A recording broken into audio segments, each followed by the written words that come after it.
Police స్టేషన్లు కానీ ప్రభుత్వ కార్యాలయాలు కానీ రెవెన్యూ కార్యాలయాలు కానీ జనసేన పార్టీ ఇన్ఛార్జీలు టీడీపీ ఎమ్మెల్యేలు ఉన్న దగ్గర వెళ్ళి ఒక్కరోజు వర్మగారి లాగా పెత్తనం చేయమనండి. ఒక్కరోజు వారి పరిస్థితి ఏంటో వారికి తెలుసు. ఒక్కరోజు కూడా జనసేన ఇన్ఛార్జ్ ఎవరో కూడా టీడీపీ ఎమ్మెల్యేలు ఉన్న నియోజకవర్గాల్లో అధికారిక కార్యక్రమాలకు వెళ్ళి హడావిడి చేసే ధైర్యం లేదు, చెయ్యలేరు. వర్మగారిలాగా ఒక్కరోజు చేసిన జనసేన ఇన్ఛార్జి సాయంత్రం సస్పెండ్ అయిపోతాడు.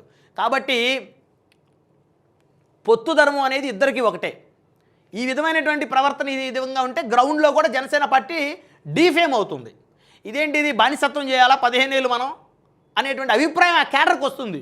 అరే పిఠాపురంలో పవన్ కళ్యాణ్ గారి నియోజకవర్గంలో వర్మ గారు లేస్తే ఆయన ఇష్యూస్ క్రియేట్ చేస్తూ ఉంటాడు, అక్కడ సైలెంట్గా ఉండొచ్చు కదా, ఆ నియోజకవర్గం ఈ 3 ఏళ్ళు ఆయనకు వదిలేయచ్చు కదా, ఈసారి అవసరమైతే ఇండిపెండెంట్గా మళ్ళీ పోటీ చేసి గెలవచ్చు కదా, సో తప్పేం లేదు. కానీ మరి మిగతా నియోజకవర్గాల్లో ఇదే విధంగా చేస్తే ఊరుకుంటారా?